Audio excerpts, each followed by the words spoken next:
pagi, apa kabar? Bisa dilewati, haleluya. Mari Bapak Ibu, kita akan bangkit berdiri, kita akan mulai ibadah kita pada pagi hari. Kita hampiri hadirat Tuhan, kita datang kepada Tuhan.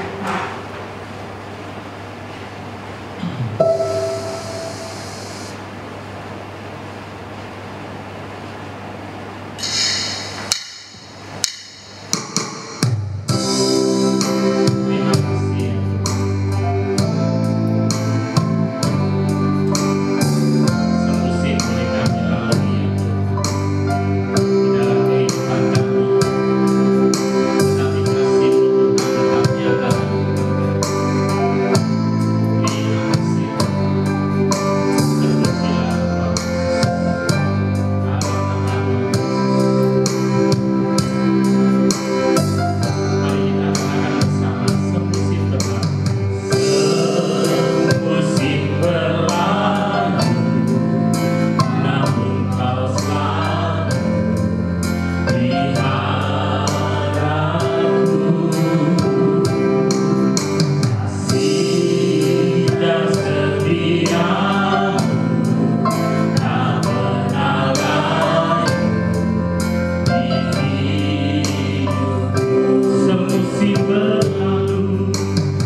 Kami siap memuji dan meninggikan akan nama-Mu. Kami siap bersorak dan kami boleh bersuka atas-Mu. Kami percaya Engkau hadir pada pagi hari ini memberkati setiap kami.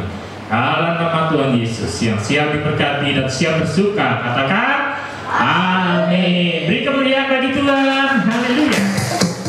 Mari kita bersuka-suka buat Tuhan karena kita sudah ditebus oleh Yesus. Mari kita percaya hidup kita sebagai diberkati. Suka-suka Tuhan.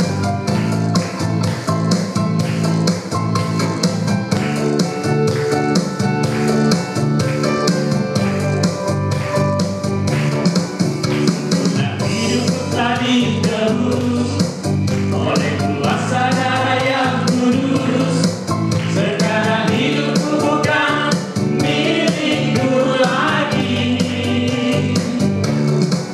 Apapun yang Tuhan mau lakukan, apapun yang Tuhan mau inginkan, asalkan Tuhan ku senang, semua ku relakan, namanya dimuliakan. Suka-suka.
matur nuwun. Belajar bahasa Jawa ya Bapak Ibu. Ya, puji Tuhan. Sebentar kita akan mendengarkan firman Tuhan. Mari kita persiapkan hati kita, biarlah kita mau menjadi seperti Yesus. Biarlah hidup kita semakin serupa dengan Dia.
Sekolah minggu.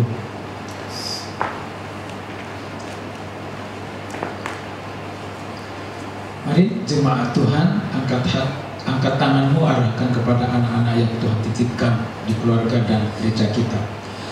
Bapa di surga, kami menyerahkan anak-anak yang Tuhan percayakan hadir di tengah-tengah keluarga kami dan juga di tengah-tengah jemaat yang Tuhan percayakan di tempat ini.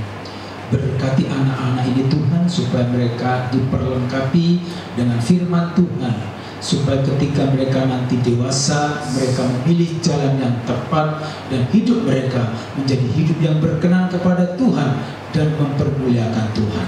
Terima kasih Bapa di surga. Inilah anak-anak kekasih-kekasih Tuhan yang akan diajar oleh guru sekolah minggu. Tuhan berkati guru sekolah minggu, beri hikmat bijaksana, urapan dan pertolongan dari Tuhan untuk mengajar anak-anak ini di jalan-jalan-Mu ya Tuhan. Dalam nama Tuhan Yesus kami serahkan anak-anak ini ke dalam tangan Tuhan. Haleluya. Amin. Silakan. Jemaat silakan duduk.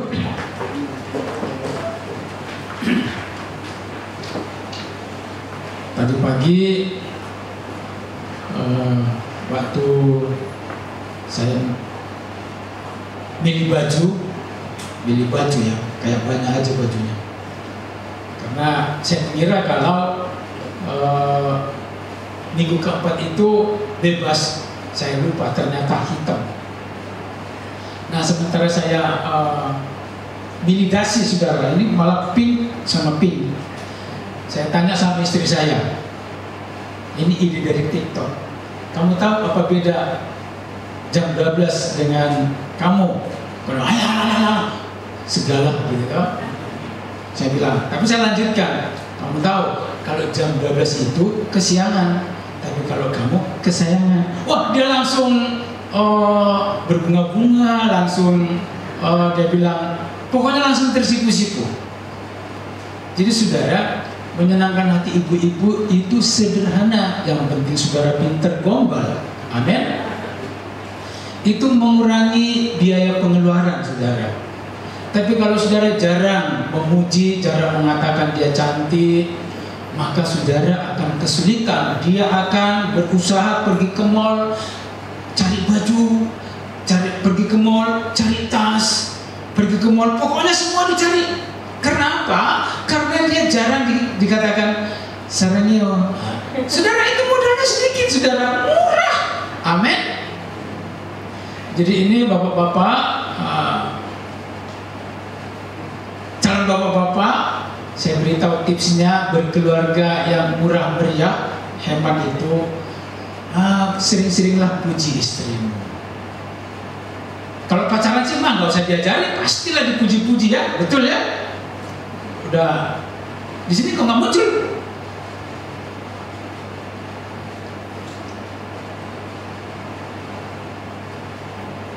Sudah berapa lama berumah tangga nggak pernah muji istrinya?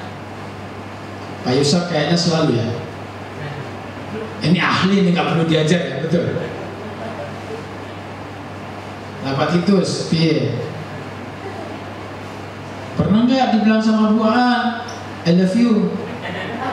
Atau nggak pernah sama sekali? Loh itu masalah loh Pak, kalau nggak pernah diucapkan itu masalah. Dan ini serius, ini bukan guyon. Karena dampaknya saya sudah rasakan loh Pak, saya sudah lihat sendiri. Dampaknya itu beda. Kalau saudara 1 tahun aja nggak pernah mengucapkan I love you, nggak pernah katakan kamu cantik, habislah. Dia akan belanja dan habiskan duit.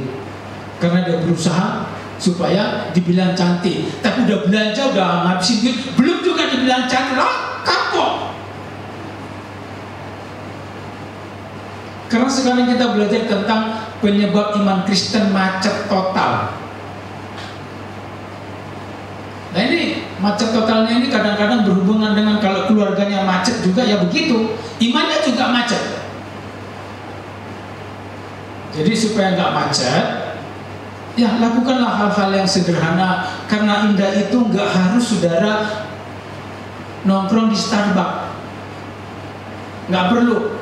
Tapi kalau ada uang saudara melimpah mau nongkrong di Starbucks, ya itu lebih gampang sih mengatakan I love you, itu lebih gampang. Apalagi kalau misalnya cafe latte, lalu ada coklat banyak, lalu ada bunganya lagi, ya lebih gampang. Tapi kalau nggak ada apa-apanya, ya dibutuhkan kerja keras saudara. Tapi harus, amin. Sama ibu-ibu juga, kalau bapaknya aras-arasan ya dipuji juga lah.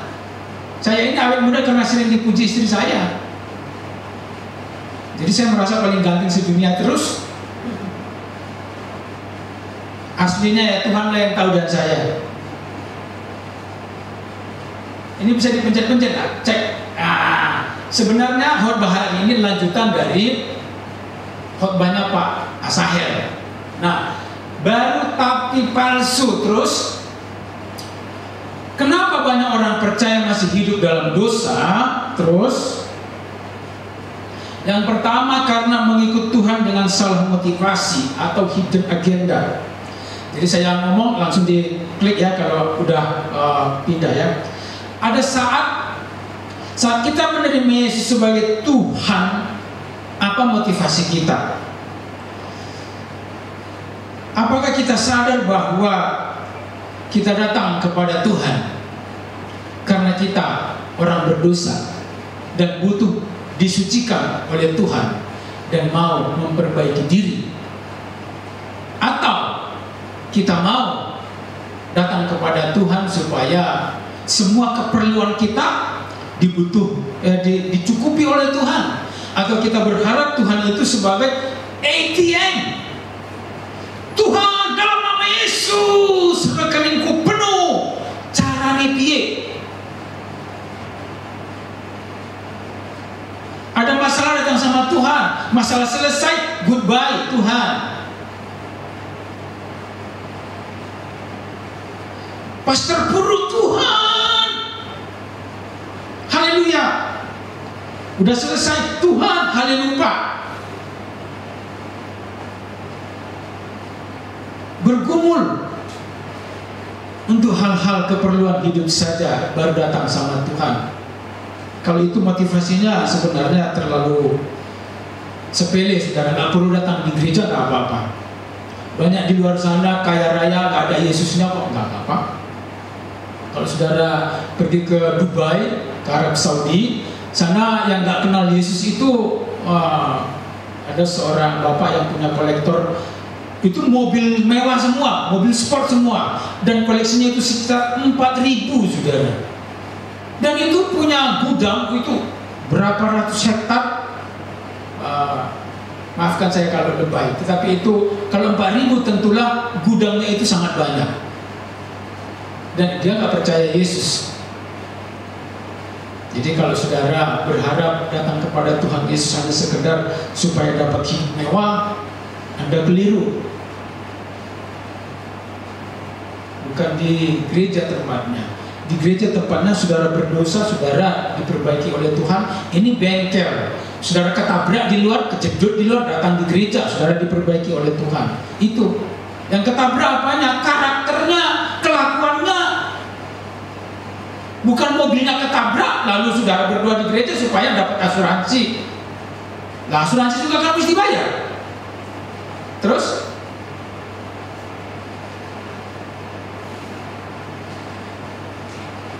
Tuhan adalah jalan keselamatan atau jalan pintas. Jadi tolong dipahami bahwa Tuhan bukan jalan pintas, tetapi jalan keselamatan. Nah, kalau dia jalan keselamatan harus dijalani, bukan sekedar diicik-icik. Pas perlu diambil, pas nggak perlu dijarkewai. Terus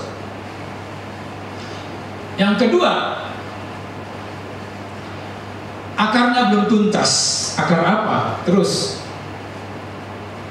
ya, saudara tahu kalau akarnya belum dicabut dengan tuntas, akar dosa, terus maka saudara akan mengalami kesulitan untuk hidup kudus dan berkenan kepada Tuhan. Terus saya pointernya keperincut di mana? Nah, kelihatan enggak ya? Ada 3 akar orang kepahitan bahkan dengan Tuhan. Yang pertama itu kepahitan ini. Yang kedua tidak mengampuni. Yang ketiga, terus coba digeser-geser, ini kemarahan kepada Tuhan. Ketiga akar ini kalau nggak diselesaikan banyak akibat-akibatnya. Mulai dari penyakit,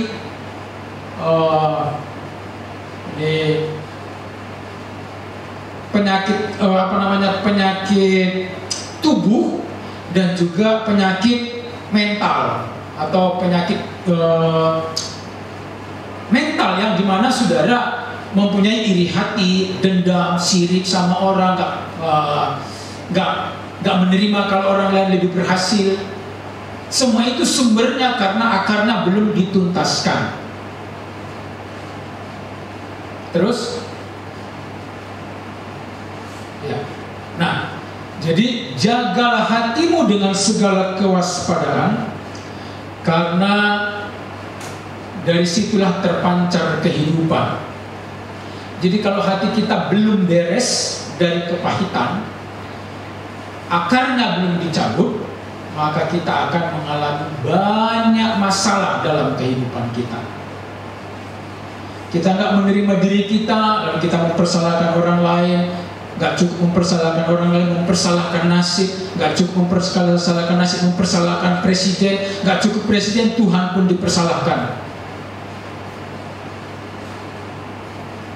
Dan tidak sedikit orang yang melakukan hal itu.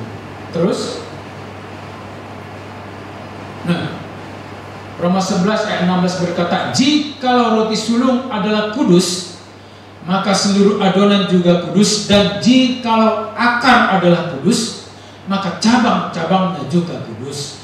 Jadi kalau akarnya yang tadi itu sudah beres, maka hasilnya juga dalam kehidupan kita akan beres. Terus, nah, tanpa perubahan karakter, artinya iman kita palsu.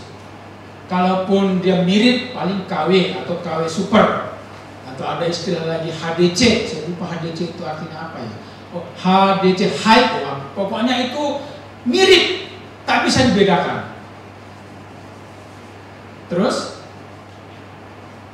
nah, jadi kalau motivasi kita sudah diluruskan, akar dosa dan kepahitan sudah dibersihkan, maka kita akan menjadi ciptaan yang baru, yang asli, yang orisinil.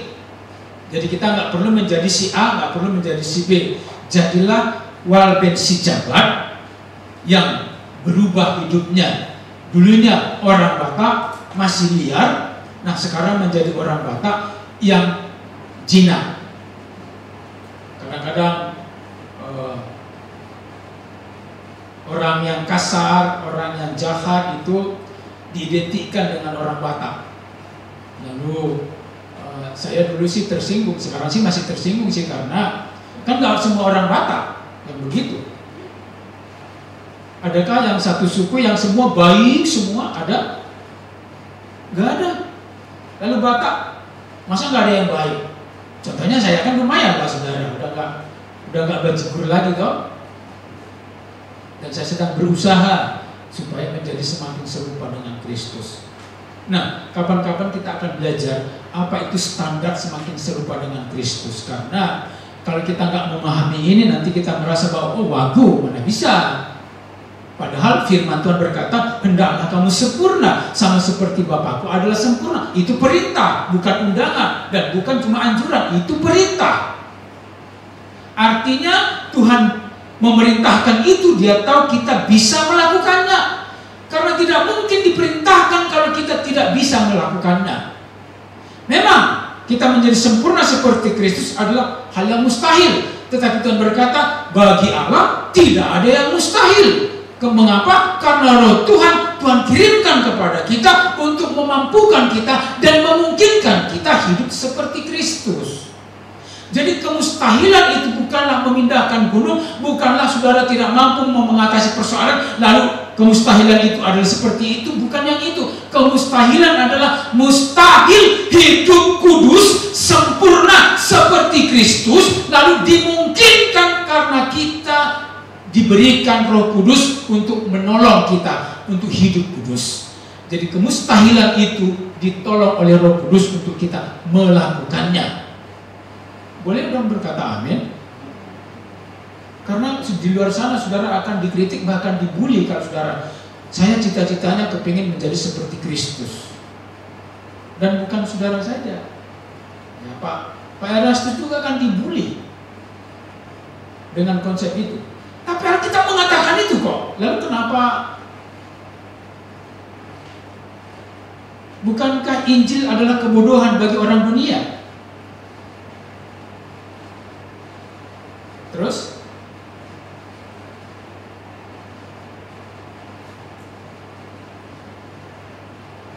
Itu tadi Pak Jari ya?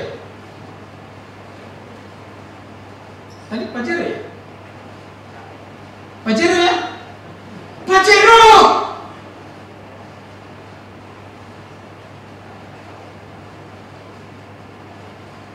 Aslinya apa itu? Bukankah banyak orang Kristen pakai label? Aku orang percaya, aku anak Tuhan. Mulai dari stiker, kaos, anting-anting, semuanya salib. Lidahnya juga ditilip pakai salib.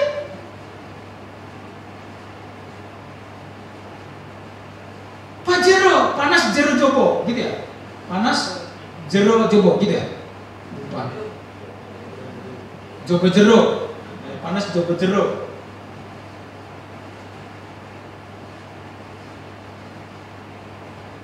Di sana udah ganti, di sini belum ya?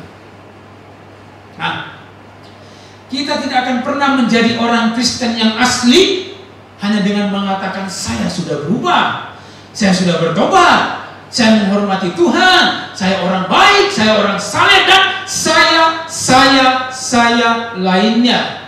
Karena yang dilihat orang yang tadi bukan tulisannya. Engkau ngaku Pajero, tetap aja carry. Tapi kita nggak ngomongin mobil, saudara. Nggak usah saudara punya di rumah carry lalu tersinggung, ya saudara ya. Jangan gitu. Terus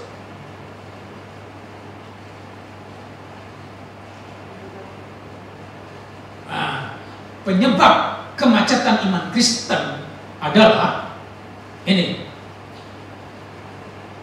Bisa dibaca, Bapak Ibu? Coba dibaca 1, 2, 3.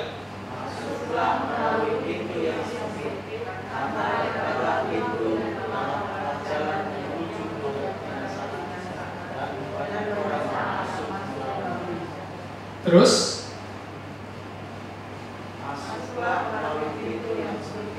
sudah, terus ini macet lagi nih.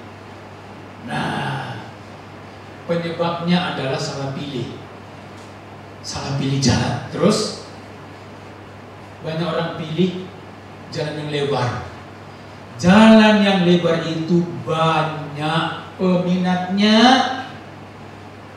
Nah, kalau saudara di sini jangankan bawa mobil, jangankan bawa mobil, saudara bawa motor aja susah lewat kok. Betul? Kenapa? Saudara memilih yang dipilih banyak orang. Terus? Nah, coba kalau begini. Jalan belusuan, ada orang enggak? Di sini bisa lari kencang enggak? Bisa. Sebenarnya bisa, cuman ya saudara, kalau nggak tahu di depan apa, nggak pernah menjalani, saudara bisa kecemplung jurang, kecemplung got. Tetapi setidaknya jalan seperti ini lancar, amin.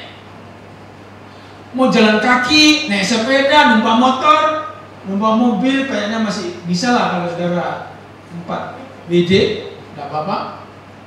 Tetapi orang punya Pajero mau nggak lewat sini? Mau? Mau ya? Kalau Bapak punya Pajero lewat sini mau nggak? Eman. Tapi saudara, pilihlah jalan ini kalau mau jalannya tidak macet. Terus? Nah, jalan yang sempit itu ya ini, seperti ini. Yakobus 4 ayat 1 sampai 10, tapi kita membahasnya sekalian mengalir. Saudara boleh membuka sendiri dalam Alkitab saudara. Dan tidak ada yang haram kalau saudara menggunakan Android Alkitabnya, bahwa bukunya juga nggak apa-apa, puji Tuhan. Di laptop juga nggak apa-apa. Silakan membuka. Nah, ayat 1 sampai 3 di sana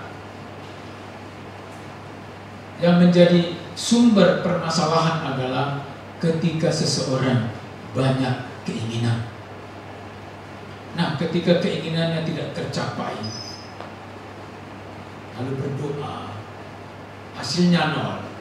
Lalu iri hati, membunuh, berkelahi.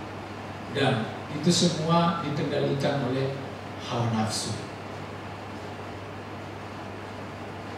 Dan ini yang mengendalikan orang yang memilih jalan yang crowded tadi, memilih jalan yang lebar tadi. Mereka mau menggunakan Tuhan sebagai pemuas hawa nafsunya, meminta dari Tuhan semua yang dia perlukan untuk kepentingan-kepentingan duniawinya. Klaim sana, klaim sini, minta sana, minta sini. Apakah itu salah? Salah sih tidak. Cuman kalau saudara datang kepada Tuhan hanya untuk itu, kan motivasinya. Kalau hanya untuk itu, berarti kata kuncinya hanya untuk itu, itu yang menjadi masalah. Saudara minta diberkati itu no problem. Tetapi kalau saudara minta diberkati dan hanya itulah tujuannya datang kepada Tuhan, nah itu yang masalah. Anda gampang tergoda jatuh dalam dosa. Mengapa? Saudara menggunakan Tuhan untuk kepuasan nafsu. Terus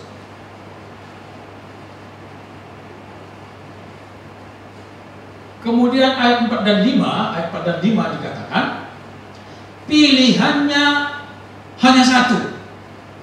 Nah, saudara nggak boleh pilih Tuhan atau dunia. Lalu saudara dengan hikmat dan bijaksana mengatakan, aku pilih atau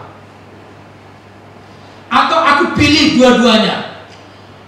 Aku mau muda, gak ngapa-ngapain, tua, kaya raya, mati masuk surga. Enak banget. Siapa yang gak mau itu? Seandainya itu ada, saya pun mau. Dan jeleknya, saya belum mengajarkan itu juga di jemaat saya yang lama. Makanya saya malu, lalu saya pindah.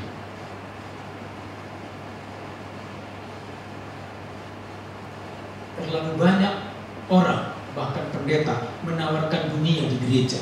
Kristus tak menawarkannya. Nanti mulai bulan depan kita belajar tentang tanggung jawab, bahwa berkat itu kita terima dengan cara seperti apa. Jadi saudara jangan berharap berkat turun dari langit dengan mengatakan berkat Tuhan yang menjadikan kaya, susah payahmu tidak menambahinya. Itu penafsiran yang keliru. Karena berkat Tuhan menambahi, bukan memberikan kekayaan. Kekayaan diberikan ketika engkau kerja keras, dan berkat Tuhan yang menambahi. Amin.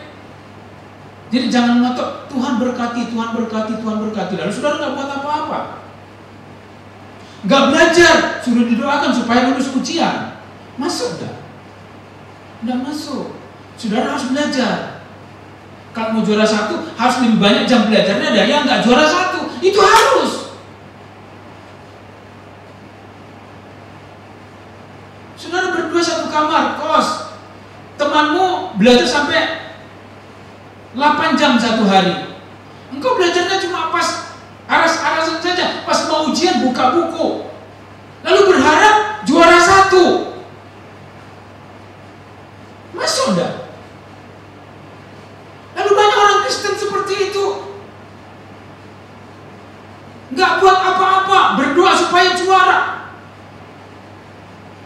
Seandainya malaikatnya itu saya bilang begini, udah semua berusaha.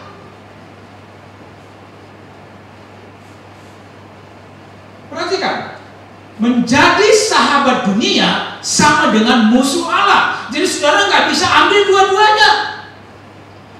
Tubuh kita adalah bait Allah, tidak bisa digunakan untuk memuaskan hawa nafsu kita. Saingan Tuhan yang paling berat itu bukan penyembahan berhala, bukan nenek lampir, bukan Nyai Roro Kidul, bukan. Saingan terberat Tuhan adalah Mammon. Uang yang ada di dompet saudara, di rekening saudara, di bank saudara, di ATM, itu yang menjadi saingan terberat Tuhan. Sekarang setan gak serem-serem. Salah satu paranormal yang terkeren sekarang itu kan Mbak Rara, pawang hujan di Mandalika. Kita tidak membahas itu boleh atau tidak, tetapi dia berkata kakeknya dan papanya itu dulu juga pawang hujan. Lalu kakek dan papanya itu tidak boleh mandi, itu persyaratannya. Jadi tampang mereka itu dekil plus buta, karena nggak boleh mandi. Nah, lalu dia bilang, dia baru diwawancari sama Deddy Corbuzier, tapi nah sekarang Mbak Rara mandi enggak? Oh ya, saya kan cantik, harus mandi dong. Artinya udah dimodifikasi. Bayangkan saudara, setan pun bisa memodifikasi. Masa orang Kristen nggak dimodifikasi, nggak berubah? Jadi dukun-dukun sekarang nggak pakai jenggotan, nggak pakai kemenyan, nggak pakai tengkorak-tengkorak, ya itu mah orang langsung ketakutan. Sekarang itu dukun itu versinya udah keren, udah pakai aplikasi. Masukkan namamu, masukkan nama pasanganmu, ceklek 100% jodoh. 3 minggu kemudian menikah dengan orang lain. Kalau betul-betul jodoh, nah dia yang dipuji. Oh ini benar. Sama tuh dengan pendeta-pendeta tuh, kalau tahun depan kamu akan punya anak. Punya anak, dia yang dipuji. Nggak punya anak, kurang beriman, kurang berdoa. Orang itu yang dibully. Pendeta cuma terima bersih aja. Amin, semua amin.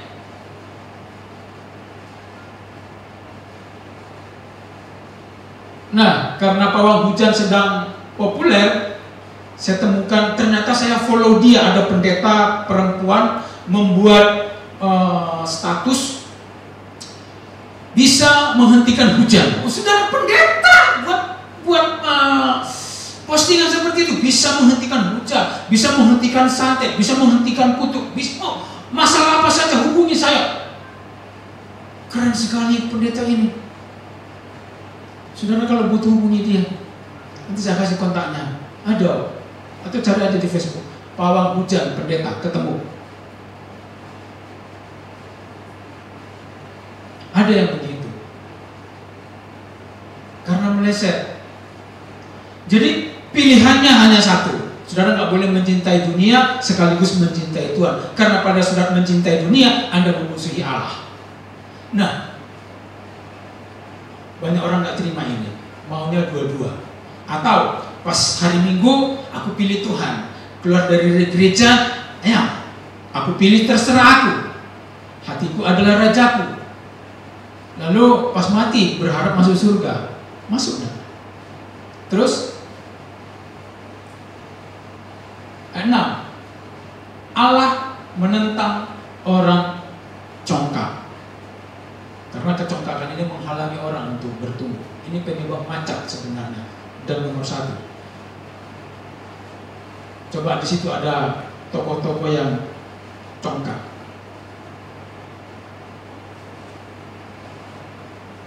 Klik. Nah, ini Presiden Trasendo Neves Brasil ketika pemilu, dia bilang begini, kalau aku mendapatkan 500.000 lebih suara, maka tidak ada yang bisa menghentikan aku menjadi presiden di Brasil, bahkan Tuhan sekalipun tak bisa menghentikannya. Dan ketika pemilu selesai, memang dia terpilih dan lebih dari 500.000 suara dia dapatkan. Tetapi 1 hari sebelum dia dilantik, dia sudah meninggal karena jantung. Dia lupa jantungnya, Tuhan yang mengendalikan. Terus ini semua tahu ya apa yang dilakukannya dan apa akibatnya. Dah, terus Thomas Andrews, ada yang tahu? Ini pencipta kapal Titanic. Nah, saudara tahu apa dosanya?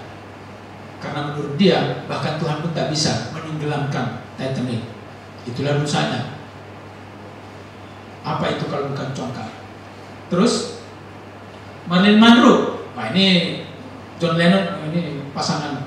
Saudara kalau mau masuk neraka ketemu dia dan ketemu John Lennon juga. Tahu Dosanya apa? Kalau nggak tahu saya beritahu. Ketika dia masih muda dan masih terkenalnya, pendeta Billy Graham waktu itu juga masih muda datang kepadanya dan berkata, Tuhan mengutus saya untuk memberitahukan kepadamu bahwa Kristus mengasihimu. Dia mati untuk kamu dan untuk menebus dosamu. Saudara tahu apa jawabannya? Dia bilang, aku nggak butuh Yesusmu. Pergilah ke sana. Beberapa waktu kemudian dia sudah mati. Saudara bisa mencari di internet berita yang lebih seru dan lebih detail. Terus, ini penyanyi dari Brasil. Dari Brasil ini banyak penghina Tuhan ternyata. Ini satu ketika dia merokok cerutu. Lalu ketika dia merokok dia kepulkan asapnya. Tuhan, itu untukmu. Gak lama kemudian dia mati karena kanker paru. Terus sebenarnya ada beberapa, tetapi itu aja. Yang penting saudara ngerti bahwa orang congkak itu Tuhan marah. Nah, kemudian ayat 6 ini dikatakan mengasihani orang yang rendah hati. Mengapa orang rendah hati dikasihani Tuhan? Karena orang rendah hati itu mau belajar. Katakan bersama-sama 1, 2, 3, mau belajar. Orang congkak nggak mau. Nah, yang kedua, orang yang rendah hati itu mau diajar. Ada orang mau belajar tapi nggak mau diajar.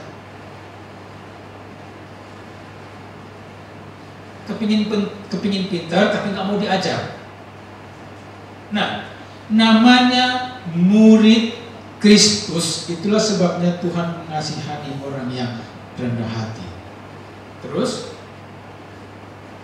ayat 7, tunduklah kepada Allah dan lawanlah iblis. Mendekatlah kepadanya, airkanlah tanganmu, sucikanlah hatimu, jangan menduakan Tuhan. Besti, maukah engkau diduakan? Lalu kenapa menduakan Tuhan? Saudara sakit hati kan kalau diduakan. Tuhan juga sama. Tuhan itu cemburu, bahkan lebih cemburu buta daripada saudara. Hanya saja Tuhan gak langsung menghabisi ketika dia cemburu. Bayangkanlah kalau Tuhan itu karakternya seperti saudara dan saya, begitu cemburu langsung panik, langsung disikat, mati semuanya. Oh saudara, gak sisa. Tetapi karena Tuhan itu panjang sabarnya, engkau menduakan dia berkali-kali dan mengulanginya. Tetapi Tuhan itu panjang sabar. Nah, strategi mengalahkan iblis yang pertama itu saudara harus melawan. Anda tidak bisa bertahan, habis saudara digebuki. Besi saja kalau modalnya cuma bertahan, ditetesi sama air, jebol. Jadi saudara harus melawan. Dalam nama Yesus, itu berlaku saudara. Kemiskinan Anda nggak bisa tengking, tapi iblis bisa ditengking. Amin. Kebodohan nggak bisa ditengking, kemalasan nggak bisa ditengking, setan dan kawan-kawannya bisa ditengking. Nah, satu ketika papi mertua saya dulu waktu melayani itu, karena baru-baru melayani Tuhan di daerah Minahasa itu penyembahan berhala itu sangat kuat, dan di Minahasa terkenal dengan okultisme atau kuasa kegelapan. Kadang-kadang papi mertua saya itu kalau pulang dari pelayanan di jalan itu kadang-kadang bertemu dengan harimau. Tentu bukan harimau asli, itu harimau jadi-jadian. Karena apa? Karena ditengking harimaunya menghilang. Kalau ditengking harimaunya nggak menghilang, papi saya harus melarikan diri. Kenapa? Dia perlu menyelamatkan diri. Karena yang bisa ditengking itu setan. Orang nggak bisa ditengking. Jadi saudara jangan tengking orang. Nah, satu ketika papi saya ini ketemu dengan orang yang bertingkah, lalu berlagak seperti orang kesurupan, ditengking dalam nama Yesus, dalam nama Yesus. Enggak berubah-ubah, tetap aja berkelakuan aneh. Dipegang Alkitab, lalu mau dibacakan firman Tuhan, ditendang Alkitabnya. Langsung papa saya ini, papa mertua saya ini, Tuhan kasih hikmat. Lalu saudara dia teriak, ambil remason, gosok di mata. Orang ini langsung sadar, pendeta aku sadar. Saudara, manusia tidak bisa ditengking. Itulah sebabnya saudara nggak bisa ditengking. Saudara ditengking, saudara ngomong apa? Tapi kalau orang kesurupan ditengking, dia langsung sadar. Orang tak kesurupan ditengking, nggak sadar-sadar. Jadi jangan bawa di gereja orang yang tidak kesurupan. Cukup dilayani aja, suruh bertobat, selesai. Baru tahu ya. Karena dulu pun saya waktu semester 3 di seminari, saya punya kakak sepupu. Lalu waktu nenek saya meninggal, lalu dia kesurupan. Orang Batak itu biasa kesurupan. Lalu dia katanya kesurupan nenek saya yang sedang meninggal itu. Lalu ketika saya datang, dia bilang begini, "Oh Walben, engkau cucuku, aku yang menjadikanmu pendeta." Wah, kita udah ngerti kok. Langsung nggak? Tak tinggi, jangan Yesus keluar. Oh, dia celoteh, ribut terus penjelasan.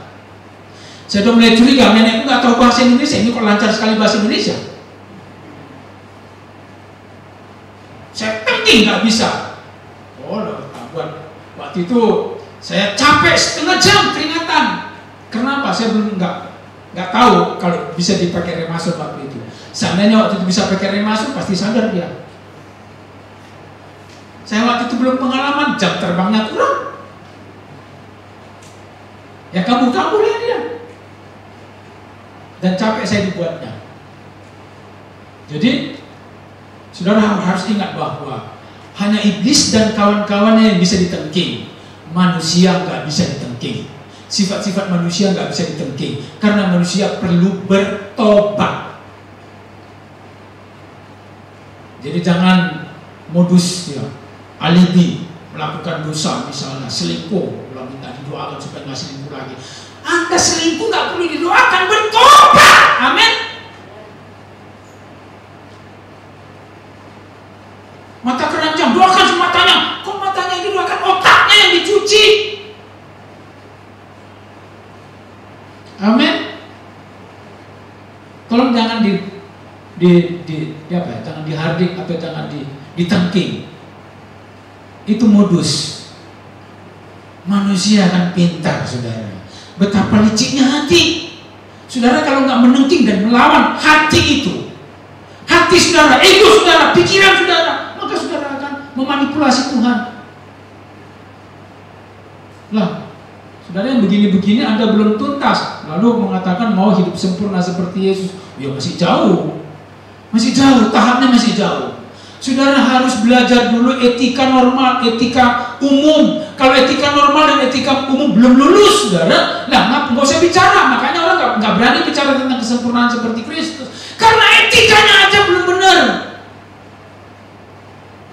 Ada pendeta bangga nggak punya SIM, bisa bawa mobil, melanggar peraturan bangga lebih itu. Lagi itu mengaku mau sempurna. Saya juga dulu gitu, saudara. Kependetaan saya pamerin untuk melepaskan diri dari jebakan Batman. Saya dulu pertama datang dari Manado, saya keluar dari ini Pak Yusak mesti tahu, dari Kurmosari, SD Kurmosari itu kalau terus itu kan nggak boleh terus Pak, betul Pak? Karena ada apa? Nah waktu itu saya memang naik motor pelan-pelan mau cari rumah kontrakan waktu itu. Jadi karena pelan-pelan, saya nggak perhatikan tanda dilarang lewat, pelan-pelan. Nah pas di persimpangan jalan Karangayu di jalan Sudirman itu ada polisi. Karena saya pelan-pelan ya udah langsung dia santai aja berdiri di situ. Pak STNK, Pak SIM, saya kaget. Bapak tahu melanggar apa? Nggak tahu Pak. Betul. Bapak dari mana? Saya dari Manado. Lalu dia baca. Waktu itu kebetulan di SIM saya itu ditulis pendeta, yaitu sebenarnya saya Tidak mau pendeta saya ditulis di KTP atau di SIM. Tapi karena SIM-nya itu dibuat di Tondano, di Minahasa, dan yang membuat itu juga jemaat saya, ditulislah pendeta. Lalu, oh Bapak pendeta ya? Oh iya Pak. Ya udah Pak, lain kali hati-hati. Selamatlah saya gara-gara pendeta. Dan beberapa orang menggunakan pendetanya supaya selamat. Dan seringkali pendeta minta diskon. Maksudnya saya juga.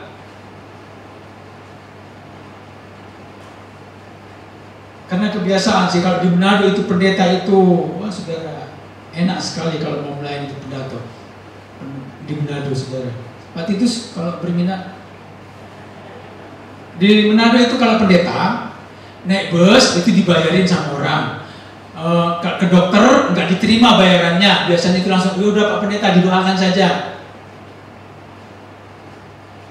Mas Kris pernah di Manado atau melayani? Nah, kalau makan di restoran ini, saudara pas mau ke kasir, oh udah Pak udah dibayarin, enak sekali saudara. Terus saudara punya PK itu bulat, nggak ada pengeluaran. Tiap minggu saudara dibawain amplop, dibawain makanan. Senanglah saudara, karena Manado itu Yerusalemnya Indonesia katanya. Kami melayani di sana cuma 1,5 tahun, berat saya waktu itu langsung 80 kilo, langsung. Waktu itu saya dari Manado pindah ke Semarang ini, masang sepatunya nggak bisa gini kok. Untunglah mendekatlah kepada Tuhan. Dan bayarannya, saudara harus melawan iblis. Saudara nggak bisa peluk dua-duanya. Ada teman saya dulu di Medan. Kan kalau di rumahnya itu ada patung Bunda Maria dan ada patung Lucifer. Lalu tiap hari dipasangin lilin sama dia. Lalu satu ketika kita berkunjung, kita bilang begini, loh, kok ada ini patung apa? Oh itu Lucifer. Kok ada patungnya di sini? Dipasangin lilin lagi. Saudara tahu apa katanya? Ya begini. Siapa tahu nanti saya nggak masuk surga. Saya kan udah punya modal, kan sudah berbaik-baikan dengan Lucifer. Betapa liciknya hati. Kalau saudara tidak pernah mau sungguh-sungguh datang kepada Tuhan, maka engkau pun akan ditipu oleh hatimu sendiri. Lawanlah iblis. Mendekatlah kepada Tuhan. Tahirkanlah tanganmu, sucikan hatimu, dan jangan mendoakan Tuhan. Terus ceklik. Oh ya, sana belum diceklik. Sadarlah. Banyak orang nggak sadar. Dari kemalanganmu berduka citalah dan merataplah. Jangan pura-pura bahagia. Bukankah Kristus juga pernah berkata, hanya orang yang sakit yang membutuhkan tabib? Bukankah sebenarnya semua orang telah berbuat dosa, termasuk orang-orang Farisi? Betul? Betul? Tetapi kenapa tidak semua menerima pengampunan? Karena nggak semua datang kepada Tuhan, nggak semuanya sadar. Nah, mengucap syukurlah saudara yang sadar kalau berbuat dosa. Sama seperti pemungut cukai itu ketika datang di bait Allah dan memukul-mukul dadanya, Tuhan, aku tidak layak. Aku tidak layak Tuhan. Aku tidak layak, bahkan berdoa pun dia nggak berani. Berbeda dengan orang Farisi, doanya beda. Tuhan, apa kabar bro? Mantap, aku nggak seperti bajingan itu loh. Aku ini beda. Aku ini kan ningrat. Darah merah bro, darah Tuhan. Darah O. Sama, ketika saudara tidak sadar, lalu bisa nggak saudara minta pertolongan? Enggak. Hanya orang yang sadar dia sakit, dia cari dokter. Kalau orang sadar. Jangankan diobati, disinggung aja penyakitnya, marah-marah, aku gak sakit kok. Aku gak sakit. Tapi kalau dia sadar, dia datang minta pertolongan, maka Tuhan akan menolong. Jadi gak usah pura-pura bahagia. Ini bukan drama Korea, Besti.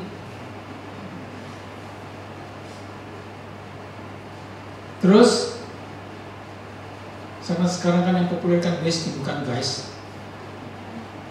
Rendahkanlah dirimu di hadapan Tuhan dan Dia akan meninggikanmu.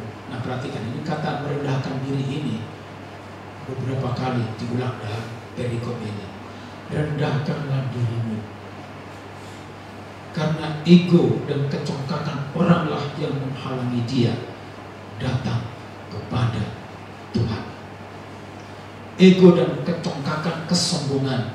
Kesombongan itu bisa denominasi, kelompok, golongan, kasta, keyakinan, semua. Apalagi saudara kalau datang di sini, yang datang nggak penuh. Kalau dihitung lebih banyak kursi kosong daripada kursi berisi. Tapi saudara jangan berharap saya akan berdoa, Tuhan penuhi kursi-kursi ini. Saudara nggak begitu. Caranya supaya penuh, saudara berubah. Ketika saudara berubah, orang tanya, kamu ibadah di mana? Di Takalam. Lalu ditanya, ibadahnya jam berapa? Ibadahnya di mana? Tapi kalau kita datang di sini nggak berubah, lihat hidup kita, kamu di mana? Di Takalam. Ya syukurlah orang kamu kayak gitu. Kok kayaknya butek amat. Kelakuannya maksudnya orangnya mah wangi, bersih, bening, glowing. Kalau kelakuan butek, pengaruh nggak sama orang? Pengaruh. Jadi rendahkanlah dirimu, sadarlah engkau butuh Tuhan. Terus ini kesimpulannya, kita bertumbuh kalau keinginan kita hanyalah Allah. Saudara, gak usah langsung mengira kalau keinginan kita hanya Allah lalu gak pengen uang. Siapa sih yang gak kepingin uang? Siapa sih yang gak butuh uang? Semua kita butuh itu. Tetapi bukan itu yang paling penting. Seharusnya uang urutan keberapa gitu. Atau setidaknya kalau saudara memang gak bisa melepaskan diri, buatlah dia urutan kedua. Amin. Sadar. Kalau salah, bertobatlah. Jangan berargumentasi. Soalnya begini loh. Malah ada yang lebih parah. Dia salahnya 3. Karena dia dari salah 3, dia ngotot. Sana salahnya 4. Sana salahnya semua. Aku cuma salah 3. Ya salahkan sama aja. Lawanlah egomu. Karena ego kita adalah alat iblis. Ego kita adalah alat iblis. Tolong diingat baik-baik. Biar ingat kita baca bersama-sama. Ego kita adalah alat iblis. 1, 2, 3. Ego kita adalah alat iblis. Dilawan. Karena yang susah dikalahkan adalah diri kita. Bukan orang lain. Orang lain mah gampang. Tinggal lenyap. Tapi egomu gak bisa. Dan yang ketiga, rendahkanlah dirimu kepada Allah. Engkau tidak perlu merendah-rendahkan diri kepada orang lain supaya engkau disukai, supaya engkau dibela. Gak perlu. Karena kalau engkau sudah berubah, engkau hanya memiliki Allah sebagai hartamu yang paling berharga, Dan kalau engkau salah, engkau mengaku, lalu engkau melawan egomu, ketika salah engkau minta maaf. Kemanapun engkau bekerja, percayalah Tuhan akan mengangkat engkau. Amin. Sekarang ini perusahaan lebih membutuhkan orang jujur daripada orang yang mampu. Orang pintar banyak, orang jujur sedikit. Jadi kalau saudara memilih menjadi orang jujur karena bertumbuh di dalam Tuhan, percayalah, insya Allah Tuhan akan mengangkat engkau. Gak perlu menjilat, gosok sana gosok sini, gak perlu. Gak keren juga kok. Keren kalau saudara meninggikan nama Tuhan. Dan ketika engkau meninggikan nama Tuhan, orang lain melihat ada Tuhan dalam hidupmu, dan dia mempercayakan jabatan-jabatan penting dalam hidupmu. Nggak usah pakai menjilat, kelamaan. Kenapa? Ada banyak orang yang kepingin dijilat, nanti belum tentu mereka mandi juga. Ketemu pimpinan yang butak, lalu saudara suruh menjilat, kan asin. Asinlah hidupmu, asinlah nasibmu. Maka kalau mau menjilat, menjilatlah kepada Tuhan, rendahkan diri. Mari kita berdiri bersama-sama. Terus itu masih ada sisanya. Terus, dengan demikian karakter yang buruk bisa diperbaiki. Perasaan, pikiran, keputusan, tindakan, kebiasaan, dan karakter. Terus, gereja yang benar tidak diukur dengan megahnya gedung dan banyaknya jemaat, tapi diukur dari perubahan hidup jemaatnya. Setiap kali melihat saudara, mereka melihat Kristus, mereka akan mengatakan, kamu gereja di mana? Di GSKI Buta Kalam. Aku mau ikutlah. Terus,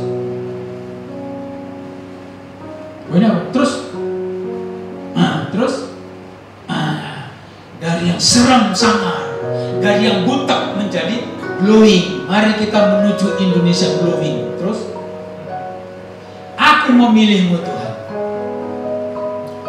Mari singersnya datang di depan, kita angkat pujian ini sebagai doa kita, ungkapan hati kita.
surga, kami mau bertumbuh sesuai dengan kecepatan bertumbuh yang Tuhan anugerahkan kepada kami, dan kami bersedia melepaskan dunia dan kesenangannya.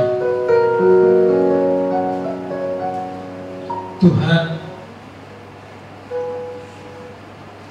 tolonglah kami melawan diri kami, karena diri kami sering kali diperalat oleh iblis, menyesatkan kami, menjauhkan kami dari tujuan hidup kami, yaitu keserupaan dengan Kristus. Dan itu yang menghalangi kami juga untuk diberkati, karena berkat yang Tuhan berikan kepada kami sesungguhnya adalah alat bagi kami untuk memuliakan Tuhan dan menjalankan tugas kami selama kami hidup di bumi ini. Oleh karena itu, sering kali kami berusaha dan bekerja, namun hasilnya tak seberapa, karena kami salah mengejar berkat. Tuhan, tolong sadarkan kami bahwa kami perlu mengejar keserupaan dengan Kristus, supaya ketika kami bekerja, ketika kami berkarya, Tuhan membuat hasil kerja kami berhasil. Tuhan membuat hasil kerja kami berlimpah. Tuhan membuat hidup kami diberkati berlimpah, dan lewat hidup kami orang lain juga diberkati. Terima kasih Bapa, terima kasih. Terima kasih Tuhan, terima kasih. Kalau kami bersalah Tuhan, beri kami keberanian untuk sadar dan memohon bantuan dan pertolongan Tuhan. Memohon dan pertolongan dari Roh Kudus, bahkan dari sesama yang Tuhan kirim untuk menolong kami. Terima kasih Bapa di surga. Berkati seluruh sidang jemaat-Mu yang hadir pada hari ini bersama-sama di tempat ini.